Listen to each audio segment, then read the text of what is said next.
امام شافعی رحمۃ اللہ علیہ فرماتے ہیں کہ عمرہ کرنے کے بعد اگر کوئی آدمی اپنے بالوں کو ٹک لگا لے، تھوڑے تھوڑے کاٹ لے، بلکہ ایک ان کے حوالے میں ہے کہ صرف 3 بال ہی کاٹ لے، حرکن نطفن حلقن کسرن، ان کو جلا ڈالے 3 بالوں کو، تب بھی عمرے سے نکل جاتا ہے، اس میں دم کوئی نہیں پڑتی۔ اب امام شافعی کوئی چھوٹا آدمی تو نہیں ہے نا، اتنا بڑا امام۔ ان کی دلیل کیا ہے؟ وہ کہتے ہیں کہ قرآن میں ہے محلقین رؤوسکم ومقصرین، سر کے منڈانے والے اور بال کتروانے والے، تو اس نے کتروایا تو ہے نا، کتروانے والوں میں شامل ہو گیا۔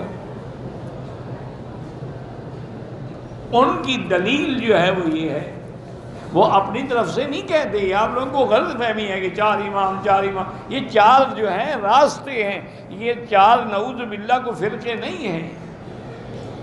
جیسے اب ایک آدمی باب ملک عبدالعزیز سے اندر آتا ہے، ایک باب ملک فہد سے اندر آتا ہے، ایک باب الحدیبیہ سے اندر تو سارے کعبے کی طرف رہے ہیں نا۔ اب کوئی کہے نہیں جی سارے اسی ایک دروازے سے گزرو، تو پھر اس کے دماغ کا علاج کرانا پڑے گا آپریشن کے لیے۔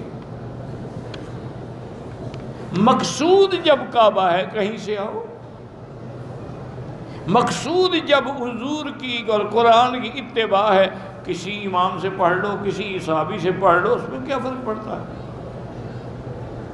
تو اب امام شافعی کی دلیل جو ہے وہ بھی قرآن ہے، وہ کہتے ہیں بھی قرآن میں لفظ ہے محلقین رؤوسکم ومقصرین لا تخافون، تو اس نے قصر تو کرا لی نا۔ امام ابو حنیفہ فرماتے ہیں کہ نہیں، جب تک کہ سارا سر نہ مڈوائے، یا اگر بال کٹوائے تو اتنا بال کٹوائے کہ 1/4 حصہ سارے سر کے بال کٹے۔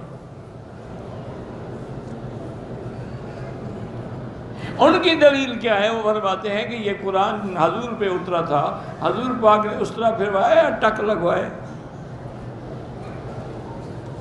سب سے زیادہ قرآن سمجھنے والے تو محمد مصطفیٰ ہیں۔ ایک دفعہ زندگی میں حضور نے قصر کرائے، وہ بھی سارے سر کے بال کٹوائے، اور حضرت امیر معاویہ نے آپ کا قصر کیا رضی اللہ عنہ۔ تو فرماتے ہیں اس سے بڑی دلیل کیا ہو سکتی ہے؟ ابھی جب حضور کا عمل موجود ہے